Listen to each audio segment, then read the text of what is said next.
Good morning. This is Talking Devils, the leading independent Manchester United podcast. I'm your host, Wayne Barton, joined by Manchester United legend Paul Parker. Good morning, Paul. How are you doing? I'm fine, thank you very much, Wayne. Good stuff. Get up to much at the weekend? No, to be honest, really, only the one game, which was of course yesterday, but no, it's quite quiet, to be honest. It starts getting busier now because there's a lot more games coming up. Thick and fast. Thick, maybe not fast. Dave Murphy, how are you doing, mate? Well, I am a bit of both, as you know, thick and fast. Yeah, not too bad. Not too bad. There we go. He's delighted with his joke. Look at him, so happy. I took myself by surprise. I was like, "Oh, that's a good one. I've got you straight away." Johnny says, "Good morning, mate. How are you doing? Hope you're all right." I actually seem a lot more cheerier than what I actually am. The Amorim era off to a bit of a drab start. Johnny, straight in with the comment here. Can't judge Amorim. Pull from the players though. Maybe. Well, let's see how the others feel about this. 1-1 at Ipswich, who haven't won at home all season. Rashford scores after 81 seconds, the quickest goal scored under a new Manchester United manager of all time. Lots of useless stuff up there, contextualising everything.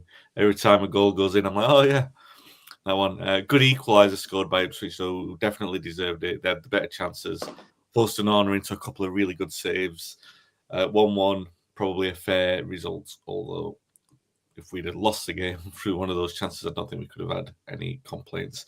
Paul, what did you make of the new? I mean, we're going to talk about the new formation, talk about Garnacho and stuff like that. But overall, the game itself, obviously, we can't have a grumble over the result. But what did you make of what you saw? Well, the good thing, I mean, in certain ways, is that he's seen it as it is. There wasn't any false storms.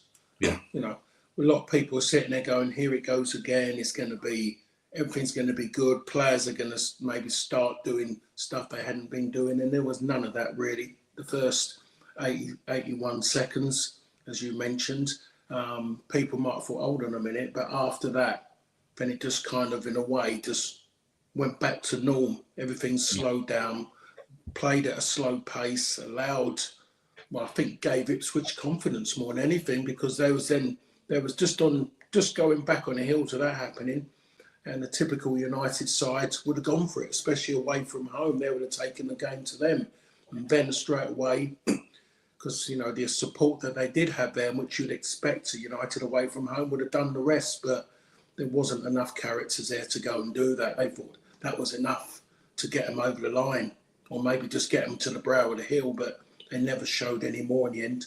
Same as everyone else. It was just really disappointing, but expected. Yeah, the best chances. I mean, the first flurry from Ahmad, where we create the goal. He had a little dribble in injury time. Not a lot in between that. Bruno had a free kick, but apart from that, creation-wise, very, very poor.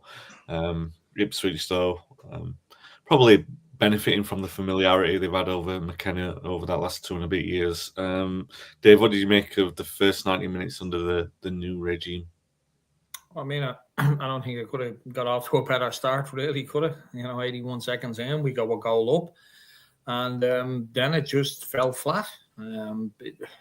We kind of just sat back, and I don't even know what the intention was by sitting back, but it looked like we were just waiting for them to do something.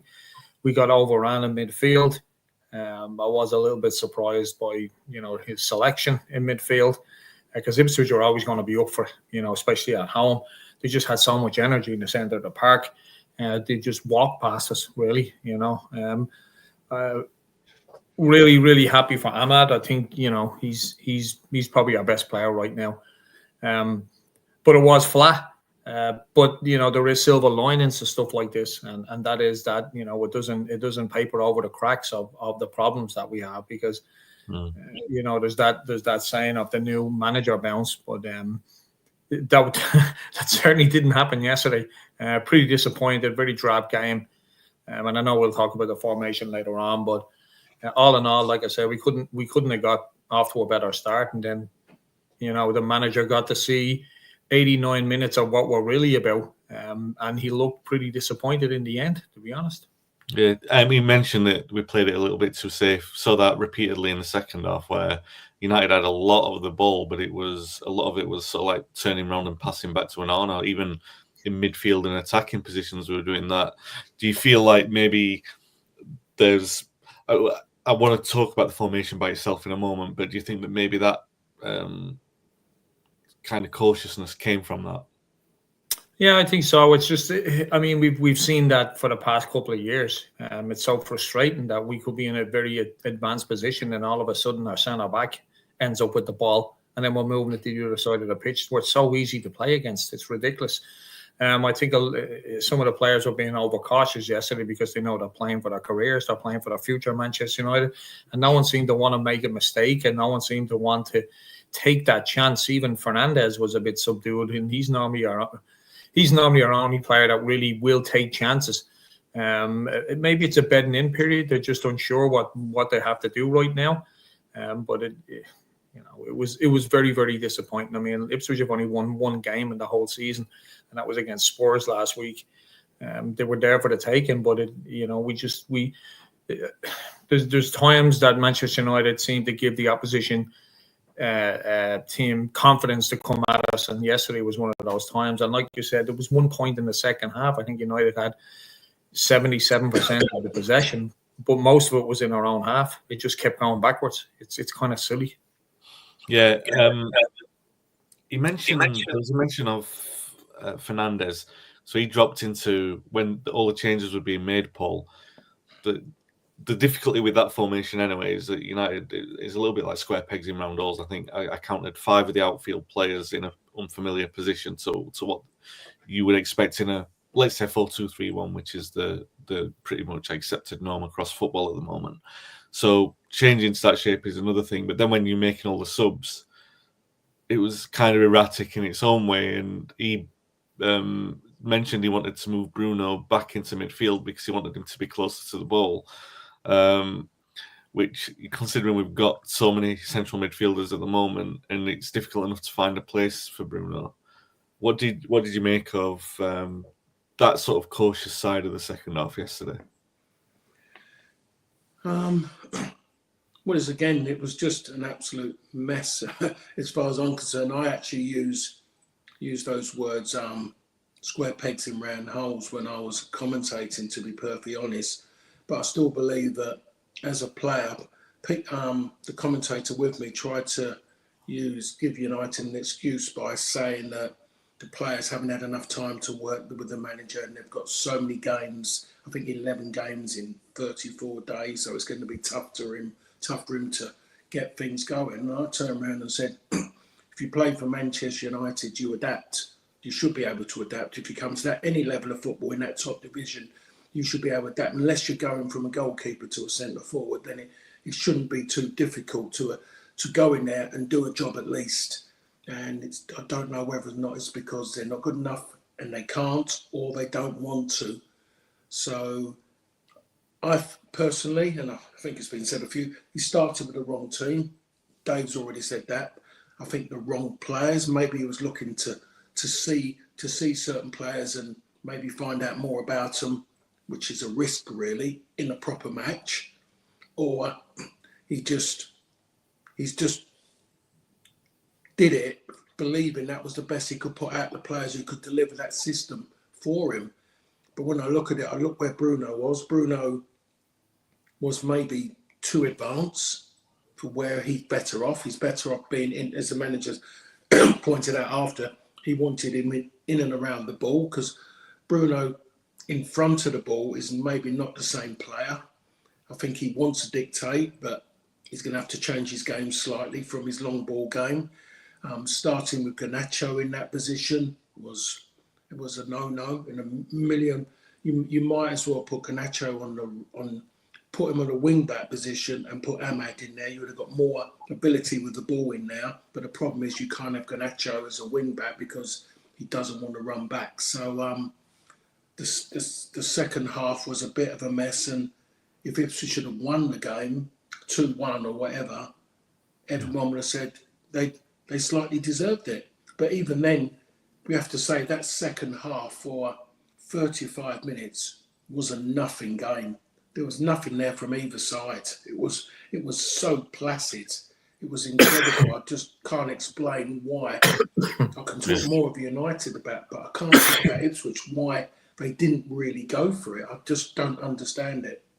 Yeah, it was Ipswich had a couple of chances in there. Delap had the clever back heel that was saved by Anana, but it felt like it was there for either side to really be aggressive and take the game. Johnny's got a few comments in here. He says, United have never been about caution. We're about flair, risk, attacking. So exasperating to see us be so cowardly. I understand the players probably find it hard to adjust to 3-4-3, but the way they played was the same, passing it around slowly around our defence and keeper, then long balls. Going from attacking positions all the way back to an honor is ridiculous. That's my novel submitted anyway. Better than one of mine. And you got to the point a lot quicker than I would. So 3-4-3, this new shape. The last time a United manager came in was and tried a three-man defence was over 10 years ago. It was Louis van Gaal against Swansea, the opening day of the season. Tried a three-man defence. He binned it by half-time. And he tried multiple times to go back to it throughout the season, but within 45 minutes, he'd realised that it wasn't going to work. Dave, as supporters, we don't really have any ownership over what shape a team plays. We just want them to kind of play well and win the game and play with passion, don't we? That's the things that we want to see from the team. So how did you, you seemed more positive about it than I was after the game yesterday. So what did you see that you felt happy about? Well, it's a new system, and with these current players, we've been playing the same system for years, and it's not worked. It's been drab. It's been terrible. We've won the odd cup here and there with it, but nothing changes. And if you're going to go in, if the new manager is going to come in, the way I looked at it from a positive standpoint is that he's trying something new. A new manager coming in, he's going to try something new. It's not working with the previous system. With these players, so why not shake it up? Listen, I'm a fan of the 3-4-3. I really am, and I think once we get our players back fit, it'll be a completely different defense than what it was yesterday. It's going to be Delap, Martinez, and Yoro, in my opinion. I was a little bit surprised that Mazraoui played yesterday. We've also got Shaw back now. We got Mainu back. We've got a lot of players that have come back that's going to help this system. So that's why I was positive about it. I wasn't positive about the game yesterday. I'm just positive about the fact that we're going to try something new. It's going to be something different. And I think we do have a large majority of the players that will be able to play the system. It's just going to take a bit of time. And I hope he sticks with it, because he's been very successful with it with Sporting. And like I said, that's where the positivity came from me, is that, hey, we're going to try something new. We're going to see something different. Yesterday was flat, but it's the same players. We are getting a good bunch of players back, and that excites me. I don't see a midfield of Eriksen and Casemiro going forward. I really don't. But I do believe we do have a slight problem with, as Paul mentioned earlier on, with Garnacho and with Fernandes. Where do they fit into this system? Ahmad has probably been our best player all season. He really has. He's been absolutely fantastic. He defends. He tackles. He definitely gets people off their seats.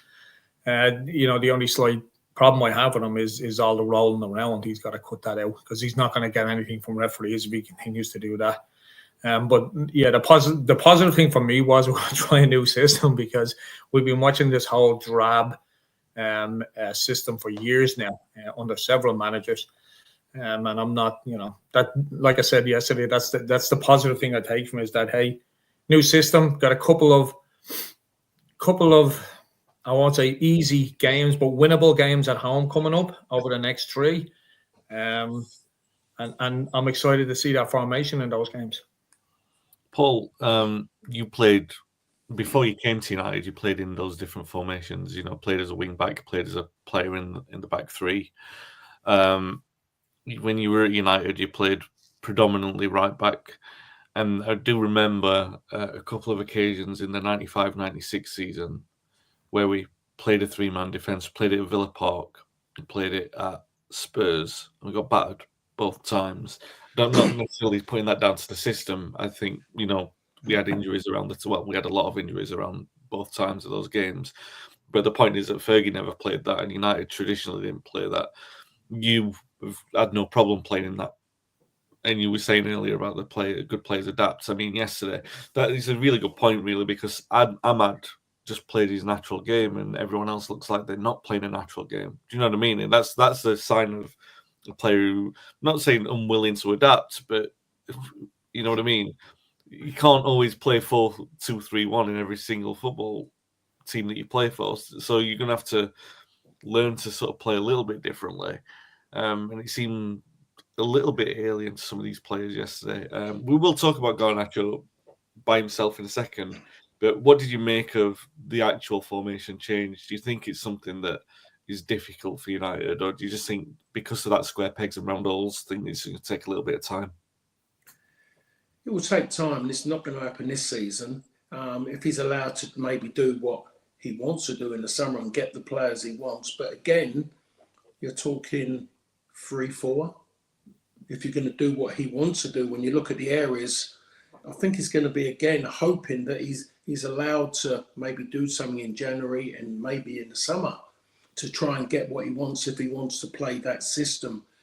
That's the thing he's got. I mean, you look at it, and Mazraoui, I thought he did okay in that three. I thought he did all right. He had lots of energy, bursting forward, getting back. The man loves to defend, and that's why I've got so much time for him, because he's not willing to accept that anyone's going to go and fill in for him. He'll drive back himself. He runs past his own players, so he fitted in fine. As a free, you can still maybe improve it still. As Martinez coming maybe there on that left-hand side. I worry about the left wing-back role, because people say, but Luke Shaw's back. I don't think Luke Shaw gives you enough there. I think it would be maybe too one-dimensional when he plays there, because he's very, very immobile. He's a straight line person, very upright, and he just turns and the moment anyone goes the other way, he blocks. He blocks and he fouls. He gives away a lot of fouls. So I'm not sure if he could do that. Luke Shaw now would maybe suit that left side of a free. But then you've got Martinez. And you've got both of them with that same issue, maybe in the sense of defending and giving away too many fouls if they get pinned down too much and teams go at them. But there's strengths and weaknesses even in great sides. So it's possible, and if he's going to stick by his guns, principles, we should say, then he should go with it, because if tactically he knows how to attack and he knows how to defend against it. It'd be interesting how many teams play that system in Portugal. Yeah. You know, what is the predominant formation in Portugal? That's the bit I'd like to know. Maybe I should, maybe look at that one, because if he was always going up virtually a team that played something similar, then you think to yourself, well, okay. But the teams that played, with a 4, and and maybe a typical kind of midfield, how did he fare against them in the sense, everything that goes with it? It's a lot of scrutinising, I suppose, to find out stuff like that. But you find that generally foreign leagues, most teams play the same way in that sense. They might. We're typical in the Premier League. Is 4 at the back. It's as simple as that. Everyone plays a 4. And as I said before, only one team played 3 and they won the Premier League, and they're the only team to have done it. That was Chelsea with Conte. Yeah. The only one. So it's an interesting one. But if you remember that Chelsea team, you have a look at that Chelsea team and you look at the energy they had in wide areas, Alonso on one side, and I think it was Victor Moses on the other side. Yeah. Then you look at the 3 centre-halves they had, who were decent players. You ask them to play out from the back, and they'll go, most probably because they were strong men, they'll go, no. We play when we can play, not all the time. They'll mix it up. They made their own decisions on the pitch. Now we're seeing most teams in Manchester United who will keep doing it repetitively. So that's where the problem starts. Yeah, I mean, the issue as well with how we started yesterday was that we had inverted wing backs. So they're all coming into the pitch and they're not good enough on the ball to keep possession. So and it seems like it's a formation, especially the way that Dalot was turning so often yesterday. It seems like a formation that really needs the right-footed players on either side of the pitch. Do you know what I mean? To provide that balance. So I do feel a little bit of sympathy then for the fullbacks that we've got, because they've been asked to come in and play as defensive midfielders, and now they're being asked to do something completely different as wing-backs. And we don't have the profile of any of those players really to do those natural things. It's Again, just quickly before Dave comes in, that's what you just said there, and that's another thing to find out. The wing backs for Porto, did they play their natural sides, or were they inverted as well? Lisbon. Yeah, I'm not sure. Yeah. That'd be interesting on that side of it. Yeah, so I'll have a look into that, see what the key is. But yeah, we talk about Garnacho. So I think obviously his difficulty in fitting into that system was evident yesterday. The thing is with Garnacho is he's a player who breaks behind the defence. He's good at well. Hang on, Paul. Well, I know you raised a furrowed brow there. That's why I don't go in casinos. Yeah. He's generally strong enough to hold off challengers when he gets behind defenders, but he's not quick enough to race past them, and he's not a natural dribbler on the ball to run past. So in United's old style of play, he can open up chances and areas of the pitch for him. In this position as a front-facing number 10, where he's got to run out the defence, it's difficult for him to be able to impact the game in which he's been used to doing. You know what I mean? Especially the biggest impacts that he's made, we know, has been against tired defences, bringing him on as a substitute and getting him into the areas behind the pitch. So, behind the defence, I mean. So, Paul, we all know that he struggled yesterday. So, in this system, how do you get the best out of him? Do you manipulate the space where you basically play to the strengths? Because Amorim seems to be strengths of the system, right? But Garnacho has got a high ceiling. We know that he's got the potential there. So you've got to work around the qualities of that individual player. And it's so difficult when Bruno's used to playing centrally in that as well. So there's got to be some kind of solution found where Bruno can influence the game more as the natural playmaker that he is. But Garnacho is also... we exploit his attributes better than what that system currently does. How is that going to be something that's managed? His weakest thing in his game, which was shown up so much yesterday, is decision making. The manager alluded to it as well. Decision, not about Garnacho, he just used the word decision making, used that generally. Yeah. And it is poor decision making when he had first half. I think remember ball comes out, I think from a corner. He gets the ball midway in defending half, runs with it, never once lifts his head. Marcus Rashford has broken away just in front of him, bends his run to the right, looking to go left. Ball was out wide. Never looked once wide to his right. Ahmad was there.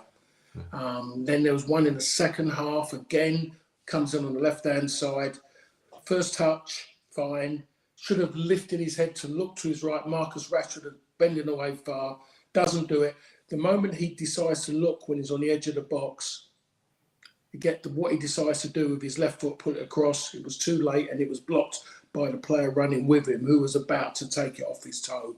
I don't know if he really knows what his strengths are, but when he runs in behind people, he's got to get his body across front of people or make a decision what he's going to do next. I think he needs a good one-on-one with a manager who tells him the whole truth about his game, exactly what he is, and definitely who he isn't. Yeah, that's what he needs. Then he can make his mind up whether or not he wants to play for Manchester United or he thinks he's better and he can go somewhere else, because he's living in his world. When you watch him play, the moment something doesn't go his way, you look at his body language, you look at his actions, he's impersonating someone else. It's as simple as that. He's got to play for a team, be a team player. You know, he's moaning when he's not playing. You can see his frustrations. I'm not going to call it frustrations. It's his sulking. He's even done it when he's been with a national team, if you read the stories. So he needs a good tongue lashing. And what he needs a Sir Alex Ferguson as his manager, because he wouldn't survive. And he couldn't survive with the players with him. if he'd been in another era. Because the players who are with him, they might not want to tell him, but they would show him how they feel about him. Yeah, but because it's poor. Yeah, all right. I mean, I can accept that, but I mean, there is also the element that he's a young player at that stage, right? That he's had a lot that's come to him very quickly, and he needs that. He's at a stage where every young player, especially in the modern era, reaches that stage where it's like, all right, you need some kind of attitude adjustment. And the greatest ones obviously take that on and move forward, but that's where he is, right? He needs to, like you said, it's not about being someone else, it's about finding out his own qualities and being honest enough to know this is who I am as a player and this is what I can do rather than what I can't do. Yeah. Oh, I get that. You are right, but you've got to be the person to willing to accept what people are saying. Yeah. Then you kind of digest it, and then you've got to look in the mirror and admit a lot to yourself. I don't know he's got to that stage yet. I really, really don't think he has. How old is he? He's 21. 20 or 21. Yeah, right, okay. Think about where Ryan Giggs was at that age. Think about some of the other young players, Wayne Rooney, where he was at that age. Think about even Gary Neville, all of those players, where they were at that age and what they were doing at that age when they was in. And that's what you got to judge it on. I hate it all the time. Oh, he's only young. He's playing in a sport where your career gives you, let's go 35 years of age. So at 20, how long are you going to keep using that excuse he's only young? Oh, he's still learning. You can say he's still learning, but you've got to say, but actually, is he learning? Because every game, he doesn't seem to have taken anything forwards. Moved on, different manager. Let's see something different from you. Haven't seen it. He still needs, in theory, what he needs, what you can't do in the modern day, a slap, just to wake him up and understand where he is and what he can achieve if he listens to the man in charge and maybe some of the players around him. And that's what he needs most. The biggest shock in your life as a footballer is when a teammate, especially a respected player, digs you out, and it hurts. It hurts more than the tongue of the manager, because that's to be expected. But when a teammate drags you out, and especially, as I said again, an experienced, respected player pulls you and tells you that you've done that, what you're doing and what you're becoming, it hurts. And I've had that. I've had that over my career, and it hurt me more than any manager, because then you're worried about what everyone else is thinking about you. If he's had that and it doesn't bother him, then that's a greater problem, really. How does he go forward up thinking that he's better than everyone else? But he's being protected by too many people who are looking at his age and using that as an excuse. As long as that's, especially social media, and he's reading that, as we know players do read it, you have to. You simply do it like we used to look at newspapers just to see if we got what we got out of 10. You can't help yourself. He's thinking, oh, it's all right. They're all right. They're liking me. And that's the way you're seeing some of these people work. Well, sorry, Mike. I just want to jump in there real quick, because Paul had mentioned something about players, senior players coming to you, and it's worse than a manager, because you expect the manager to give you a tongue lash. And I do have I'm just not sure we have the players that will do that. And I'll give a quick example. A couple of weeks ago, we had some moronic YouTuber having a go at Garnacho outside of Old Trafford, and just he said silly, stupid things that most players would just ignore and laugh off and walk away. But Garnacho went and scored the following week and didn't celebrate. And Bruno Fernandes came out and said the reason he didn't celebrate was because of that comment outside the ground. And Bruno Fernandes was, giving out about, how supporters treat players and stuff like that. So I just, to back up your comment there, I just don't believe we don't have that type of player in there that's going to actually give him a lashing to say, hey, stop reading the newspapers, stop looking at what you could become and become that player. I just don't see that happening. And that was a prime example. Listen, I'm not condoning what the fan did. It was ridiculous, it was idiotic. But you got to be thick-skinned to be a footballer. I mean, the abuse that you got and every other player gets that when they walk out onto the pitch is absolutely horrendous. Just because you buy a ticket doesn't give you the right to give abuse. But I just don't believe that he's mentally tough enough to take that. And I don't believe that we have a player in that group. And this is not a Manchester United problem. This is just, I believe, this is today's footballer. They're honestly, they're mentally weak. They really are. I just don't see anyone taking him by the cojones and saying, listen, you have the potential to be a world beater. Not once every 7, 8, 9 games. You got to do this every week. It's just unfortunate. But the plus side is I believe we found a manager that knows how to manage players of this generation. I really do. I think Ten Hag was pretty stern on the players. Louis van Gaal the same. Ole, I think, came closest to connecting with the modern footballer. But I think this guy will. And these players just have to listen. They really do. Yeah, good point. I mean, I can't really argue with that. Anything that either of you said about where we are with Garnacho and I mean, it's going to be a conversation we've returned to multiple times this season. Hopefully, all of us having our concerns addressed about him, and the manager is the right person to sort of make that connection. So we got a comment in just as before we go from Lazy Bones 123, who's Dan. I think it's the most apt username he's had. He said, "Morning, new manager, just getting a taste of what the last manager had. I should say I rate the new chap, but these players will produce the same inconsistent results no matter who's in charge. This summer, we will need to be brave and let players go like we did in '95. Hughes, Ince, and Kanchelskis." Yeah, can't really argue with that. Right, so a couple of games coming up this week. We're not going to have much time to preview them now, unfortunately, as the lads have got busy mornings. Appreciate you spending some of that time with me. But the 2 games coming up this week, Bodo Glimt, who are notable for the 6-1 win they had against Jose Mourinho's Roma a couple of years ago. And then Everton, 2 wins from 12 games. Ironically enough, their last win was at Portman Road.